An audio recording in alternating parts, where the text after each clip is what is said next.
امریکہ مکمل تحفظ فراہم کرنے میں ناکام رہا ہے۔ لوگوں کے اعتماد کو ٹھیس لگی ہے۔ یہ اعتماد کہ وہ اور ان کا سرمایہ امارات میں محفوظ ہے۔ مشرق وسطیٰ کو اس وقت کن خطرات کا سامنا ہے؟ کیا UNSC کی قرارداد سے حملوں میں کمی آنے کا امکان ہے؟ ایران کا بینکوں اور ٹیک کمپنیوں پر حملے کا فیصلہ ان ممالک کے لیے کس طرح مزید مشکلات کھڑی کر دے گا؟ ریفائنریوں اور آبنائے ہرمز کے علاوہ جس ملک اور خطے کا سب سے زیادہ نشانہ بنایا گیا وہ UAE ہے اور دبئی ہے۔ ایسا کیوں ہے؟ کیا ان حملوں کا مقصد امریکہ اور عالمی برادری پر جنگ ختم کرنے کے لیے دباؤ ڈالنا ہے یا GCC کی مکمل بربادی ہے؟ اصل کہانی ہے کیا؟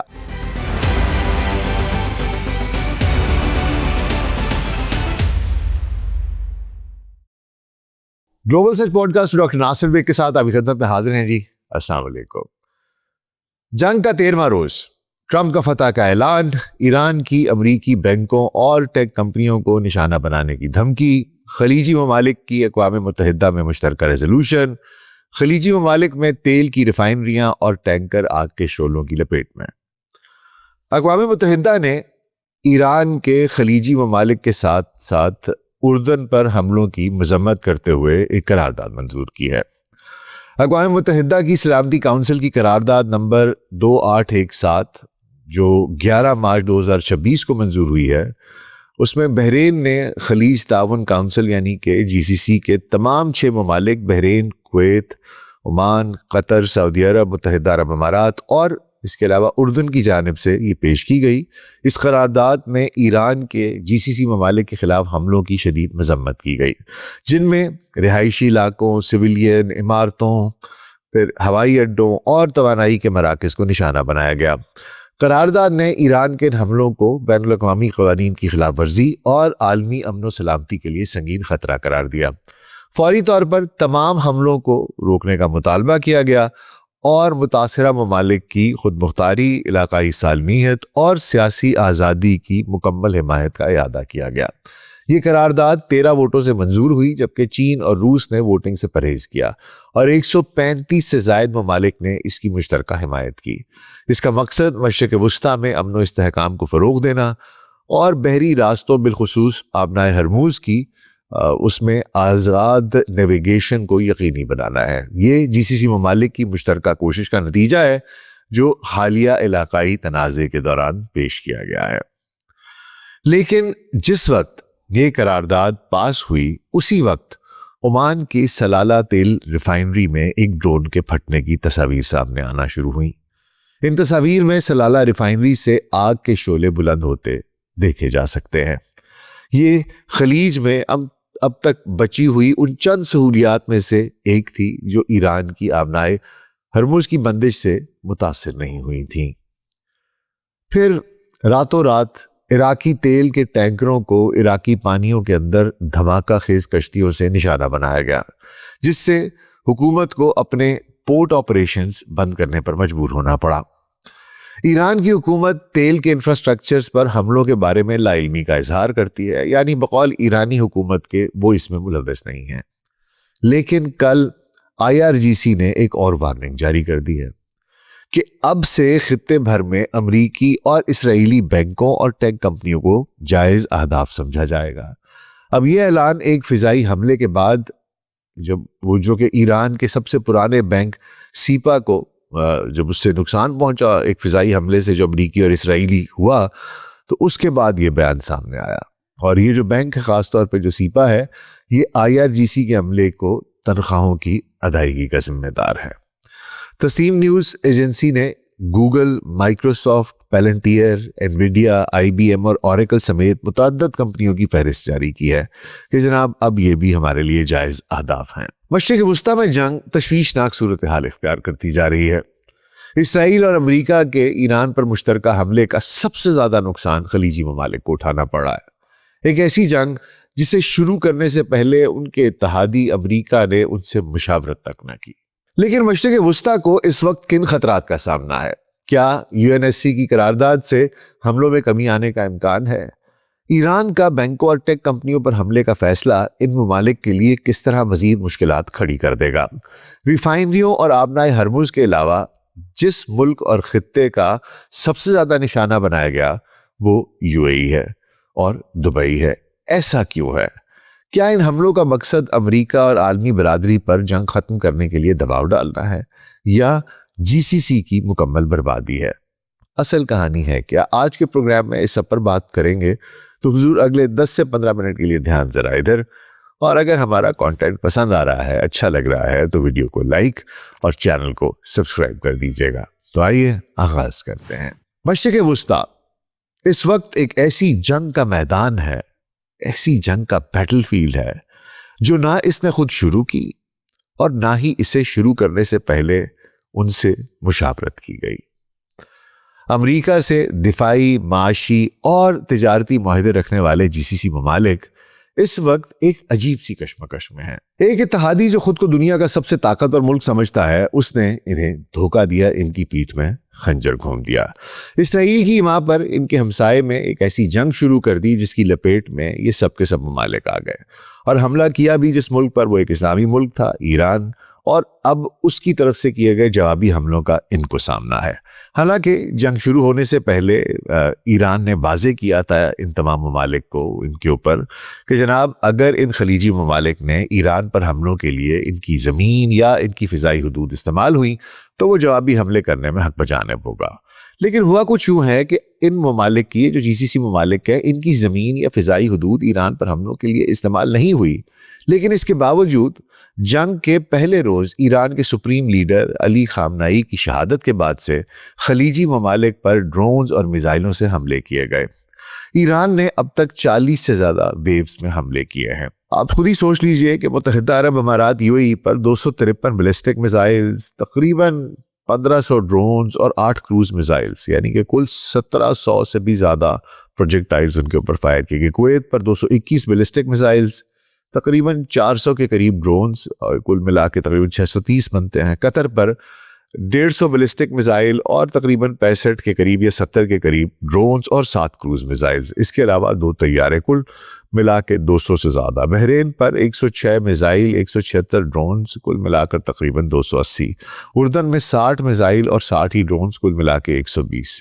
سعودی عرب اور عمان کوئی مکمل اعداد و شمار تو دستیاب نہیں ہے، لیکن ادھر بھی بہت سے ان کو حملوں کا سامنا ہوا ہے، جس میں کہ ڈرونز بھی ہیں اور کچھ میزائلوں کا بھی نام لیا جاتا ہے۔ ایران نے 28 فروری سے 13 مارچ 2026 تک GCC ممالک متحدہ عرب امارات، کویت، قطر، بحرین، سعودی عرب اور عمان اور اردن میں جن اہداف کو نشانہ بنایا، ان میں متحدہ عرب امارات میں فوجی اڈے تھے، جس میں کہ الزفرہ ایئر بیس تھی، المنہاد ایئر بیس تھی، پھر ہوائی اڈے جس میں کہ زید انٹرنیشنل ایئرپورٹ ابوظہبی تھا، دبئی انٹرنیشنل ایئرپورٹ تھا، پھر توانائی اور صنعتی مراکز تھے جیسے فجیرہ آئل انڈسٹری زون تھی، پھر رویس انڈسٹریل سٹی تھی، جبل علی پورٹ تھی، فجیرہ آئل سٹوریج ٹینک تھا۔ سویلین اور دیگر جو UAE میں جن اہداف کو نشانہ بنایا گیا، برج العرب ہوٹل تھا، فیئرمونٹ پام ہوٹل تھا دبئی میں، 23 مرینا ٹاور تھا، دبئی کریک ہاربر ٹاور تھا، البرشا اور البدعہ کے علاقے تھے، US کونسل خانے تھے، AWS کا ڈیٹا سینٹر تھا۔ کویت میں فوجی اڈے علی السالم ایئر بیس جو ہے اس کے اوپر نشانہ اس کو بنایا گیا، ہوائی اڈے کویت انٹرنیشنل ایئرپورٹ پر، پھر اس کے علاوہ US ایمبیسی اور سبی تھرمل پاور پلانٹ کو۔ قطر میں العدید ایئر بیس اس کو نشانہ بنایا گیا، پھر توانائی کے لیے راس لفان انڈسٹریل سٹی جو گیس فیسلٹی ہے، مسعید انٹرنیشنل ایریا ہے، اس کے علاوہ شمالی قطر کا لانگ رینج ریڈار اور دوحہ ایئرپورٹ کو بھی نشانہ بنایا گیا۔ بحرین میں US نیوی کا 5th فلیٹ ہے، اس کے ہیڈ کوارٹرز کو نشانہ بنایا گیا۔ پھر بیکو آئل ریفائنری ہے، اس کو نشانہ بنایا گیا۔ المعمر آئل فیسلٹی ہے، اس کو نشانہ بنایا گیا۔ السیف رہائشی علاقہ ہے منامہ میں، اس کو نشانہ بنایا گیا۔ سعودی عرب میں فوجی اڈے جو ہیں اس میں پرنس سلطان ایئر بیس اور توانائی کے شیبا آئل فیلڈ یا راس تنورہ ریفائنری جو ارامکو کی ہے اس کو نشانہ بنایا گیا، اور الخرج اور الزلفی رہائشی علاقے ریاض میں جو ہے ان کو بھی نشانہ بنایا گیا۔ عمان میں سلالہ آئل ریفائنری کو نشانہ بنایا گیا۔ اردن میں فوجی اڈے موافق السلطی ایئر بیس ہے، اس کو جرمن اور امریکی سیکشن پر براہ راست حملہ کیا گیا۔ اب یہ وہ جگہ ہے جہاں پر کہ ابھی تک GCC ممالک میں حملہ ہو چکا ہے۔ ایران کا دعویٰ یہ تھا کہ صرف US فوجی اڈوں کو نشانہ بنایا گیا ہے، لیکن زمینی حقائق کے مطابق رہائشی علاقے، ہوائی اڈے، ریفائنریز، ہوٹلز اور سول انفراسٹرکچر بھی متاثر ہوئے ہیں۔ اچھا، یہ خبریں بھی موصول ہوتی رہیں کہ قطر اور سعودی عرب کی ریفائنریز کو نقصان پہنچانے کے الزام میں موساد کے کچھ آپریٹیوز کو گرفتار کیا گیا ہے سعودی عرب میں اور قطر میں، لیکن اس کے بعد کیا ہوا اس کا کسی کو کچھ علم نہیں ہے کہ ان لوگوں کا واقعی تھے، کیا ہوا، ان سے کوئی تفتیش ہوئی، کچھ آگے نکلا، کیا، کچھ نہیں پتا۔ اور GCC ممالک پر حملے جاری ہیں، جبکہ یہ ممالک براہ راست جوابی کارروائی سے فی الحال تک گریز کر رہے ہیں۔ یہاں ایک بات اور غور طلب ہے کہ ایرانی ڈرون جو شاہد ہے یہ روس یوکرین تنازع میں بھی استعمال ہوتا رہا ہے، اور وہاں سے حاصل کردہ ڈرون سے امریکہ نے، یہ شاہد ڈرون ہے، اس کا ایک کلون تیار کیا ہوا ہے جس کا نام لوکس ہے۔ ایرانی انکار اس بات کی طرف بھی اشارہ کرتا ہے کہ شاید امریکہ یہ جو ڈرون ہے شاہد کا، جو انہوں نے ریپلیکا بنایا ہوا ہے، جو اس کا ایک کلون بنایا ہوا ہے لوکس جو ہے، یہ اسرائیل کی طرف سے GCC میں سویلین اور تیل کی تنصیبات پر حملے جو کیے جا رہے ہیں وہ اس کلون لوکس سے کیے جا رہے ہیں، تاکہ کسی طریقے سے الزام جو ہے وہ ایران کا لگا دیا جائے، اور ایک سنی شیعہ رفٹ تو یہ کریٹ کر ہی رہے ہیں، اور ایران بھی اس وقت کیونکہ زخم کھائے ہوئے ہے وہ بھی مارتا جا رہا ہے، اور یہ بھی آگے سے فی الحال دیکھ تو رہے ہیں، لیکن معاملات جو ہے نا وہ بوائل اپ ہو رہے ہیں۔ اور پھر آخر کار GCC نے یونائٹڈ نیشن سیکیورٹی کونسل کا رخ کیا، وہاں پر ایک قرارداد پیش کی گئی جو کہ پاس ہوئی، جس کی حمایت پاکستان سمیت 135 ممالک نے کی۔ لیکن کیا اس سے کوئی فرق پڑے گا؟ مجھے ایسا لگتا ہے کہ سر دست ایسا نہیں ہوگا، کیونکہ ایران پر امریکی اور اسرائیلی حملے اسی طرح جاری ہیں، اور اگر وہ جاری رہیں گے، جب تک وہ جاری رہیں گے، ایران جوابی کارروائیاں کرتا رہے گا اور GCC ممالک کو بھی نشانہ بناتا رہے گا۔ دیکھیے، بظاہر یہ لگتا ہے کہ ایران کا ایک پلان ہے، اور وہ پلان یہ ہے کہ آبنائے ہرموز کو بلاک کر کے عالمی منڈیوں میں تیل کی ترسیل کو روکنا اور قیمتوں کو جتنا ہو سکتا ہے اوپر بڑھایا جائے۔ بعض لوگ کہتے ہیں $100 تو کراس کی ہوئی ہے، بعض کہتے ہیں کہ یہ $200 کو بھی کراس کروانا چاہتے ہیں، تاکہ اس کا اثر پوری دنیا کی معیشت پر پڑے گا۔ اور اگر یہ جنگ طول پکڑتی ہے تو اقوام عالم امریکہ اور اسرائیل پر دباؤ ڈالیں کہ جناب جنگ بند کرائیں، کیا کر رہے ہیں، ہمارا پٹھا بیٹھ گیا۔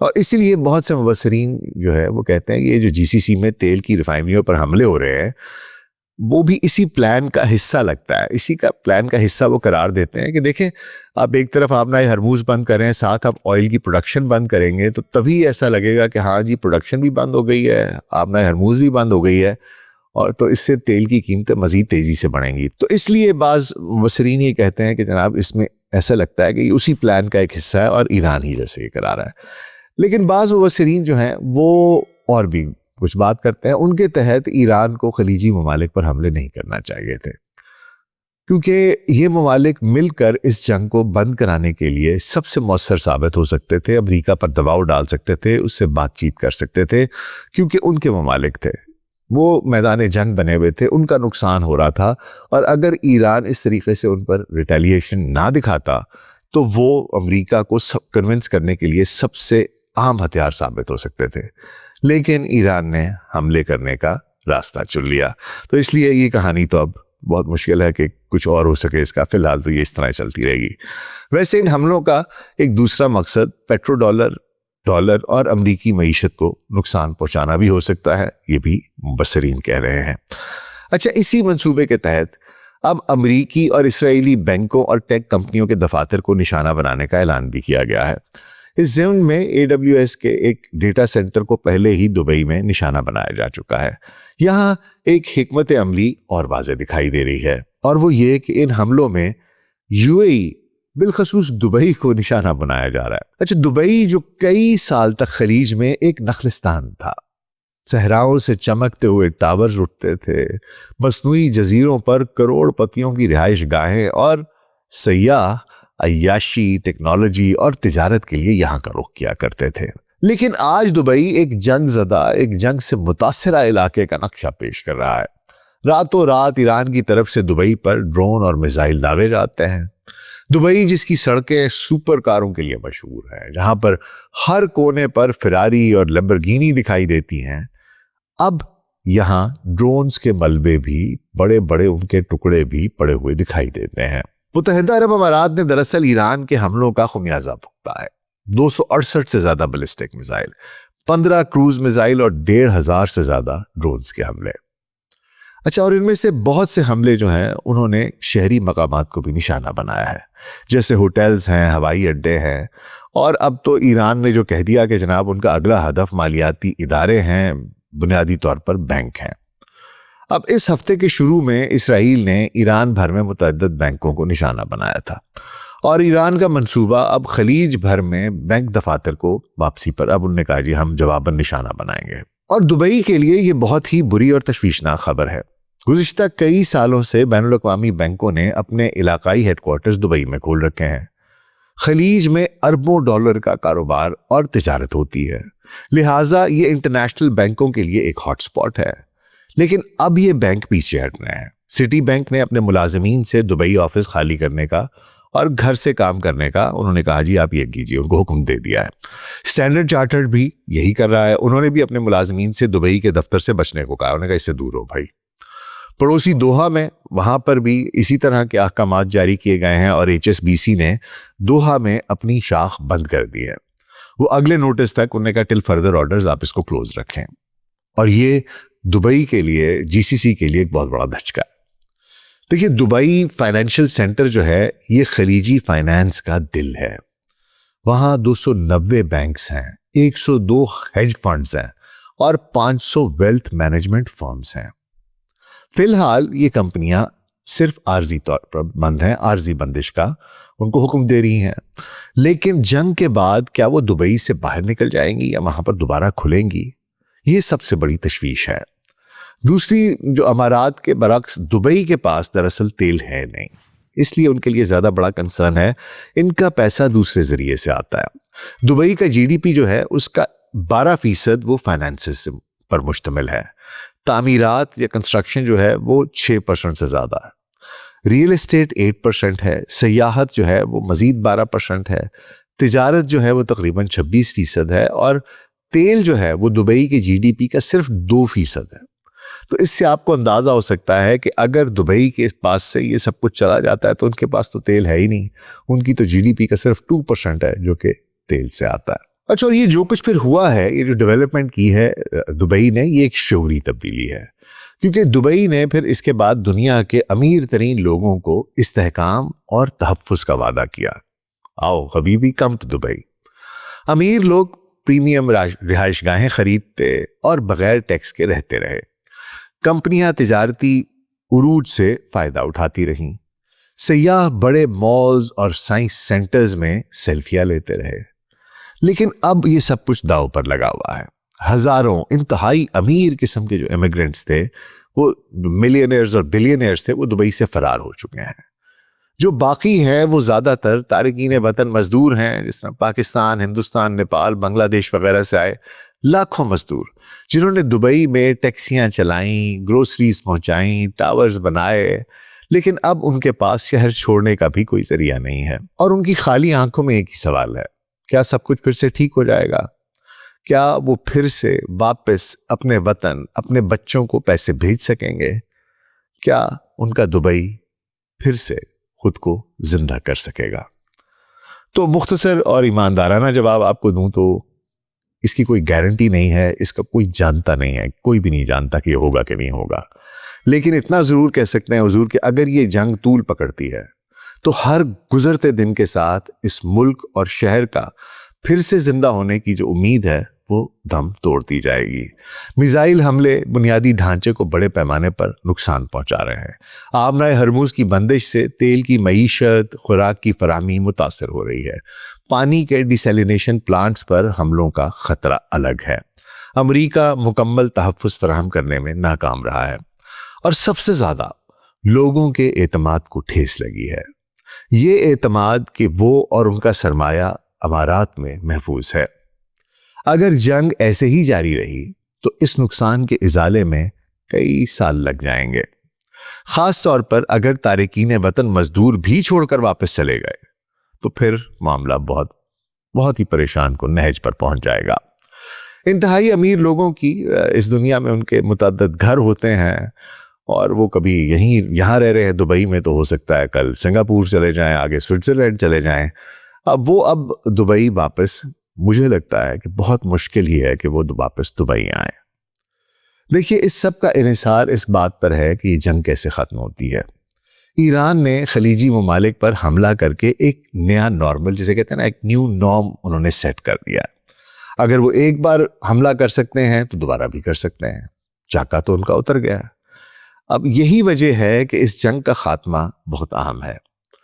اگر کوئی مستقل امن معاہدہ ہوتا ہے، کس طریقے سے یہ جنگ ختم ہوتی ہے نا، یہ بھی بہت میٹر کرتا ہے۔ اگر کوئی مستقل امن معاہدہ ہوتا ہے تو دبئی اور دیگر خلیجی ممالک آہستہ آہستہ سب کچھ دوبارہ تعمیر کر سکتے ہیں، اپنی کوئی ہوئی ساکھ بھی، اعتماد بھی۔ لیکن اگر کوئی نازک جنگ بندی ہوتی ہے، جیسا کہ ہم نے گزشتہ برس جون میں دیکھا تھا، تو پھر مشکل ہو جائے گا۔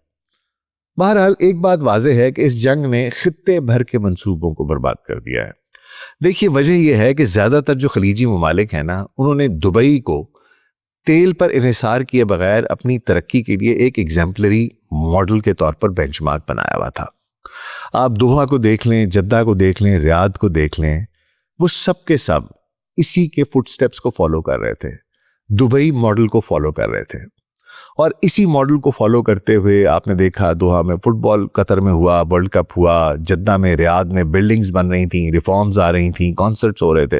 تو they were actually trying to transform the entire GCC on the model of Dubai, تاکہ ان کو تیل کے اوپر انحصار نہ کرنا پڑے، ان کی معیشت ویسے اتنی اسٹرانگ ہو جائے کہ کل کو تیل کی ضرورت نہ بھی ہو تو واقعی میں ایک ترقی یافتہ اور ملک ہوں اور ان کی اکانومی پر فرق نہ پڑے۔ ٹھیک ہے، تو جی سی سی میں دراصل جو گریڈ منصوبہ تھا وہ دبئی کی کامیابی کو ریپلیکیٹ کرنے کا تھا۔ لیکن اگر دبئی خود کامیاب نہیں ہوتا، خود اس کی معیشت تباہ ہو جاتی ہے، وہ ساری کی ساری جو اتنے برسوں کی محنت تھی وہ it goes down the drain, تو پھر جی سی سی کے پاس پلان بی کیا ہے، یہ کسی کو نہیں معلوم۔ فی الحال تو خلیجی ممالک کا سب سے بڑا کنسرن یہ ہے کہ یہ جو میزائل اور ڈرون حملے ہیں یہ جلد از جلد رک جائیں، اور دوسرا یہ کہ آبنائے ہرموز جو ہے وہ جلد از جلد کھل جائے اور ایران کے ساتھ اسرائیل اور امریکہ کے معاملات طے ہو جائیں اور کسی طریقے سے خطے میں امن آ جائے، اور وہ بلا ضرورت اس پورے علاقے کی یہ جو جنگ ہے اس میں انہیں گھسیٹا نہ جائے اس طریقے سے کہ انہیں بھی جوابی فائر کرنے پڑے۔ فی الحال تک تو میدان جنگ ہے وہ، لیکن انہوں نے براہ راست اس میں حصہ نہیں لیا، گولیاں نہیں چلا رہے، میزائل نہیں چلا رہے، ڈرونز نہیں چلا رہے، وہ بوٹس آن گراؤنڈ نہیں ہیں۔ لیکن اگر یہ چیز طول پکڑتی ہے تو وہ بھی برے طریقے سے they'll get sucked in، اور پھر نکلنا اور بھی مشکل ہو جائے گا اور اس کے اور بہت سی امپلیکیشنز ہو جائیں گی۔ تو پہلی تو ان کی دعا یہی ہے کہ یا رب العالمین یہ ختم ہو جائے معاملہ، یہ جو میزائل ہیں، ڈرون ہیں، یہ سب کچھ بند ہو جائے، آبنائے ہرموز کھل جائے، امن ہو جائے، تاکہ معاملات جیسے تھے ویسے دوبارہ سے شروع ہو جائیں۔ اور ہماری دعا بھی یہی ہے کہ اللہ سبحانہ تعالیٰ اس خطے میں امن کرے، تاکہ یہ سارے پورے کے پورے خطے کے لیے، پورے ایشیا کے لیے، پوری دنیا کے لیے ایک، اور ان کی معیشت کے لیے یہ ایک پریشانی ہے جو وقت گزرتے کے ساتھ ساتھ ہم سب کو اس کا سامنا کرنا پڑے گا۔ اللہ سبحانہ تعالیٰ تمام مسلمانوں کا حامی و ناصر ہو۔ اپنا بہت خیال رکھیے گا، شکریہ۔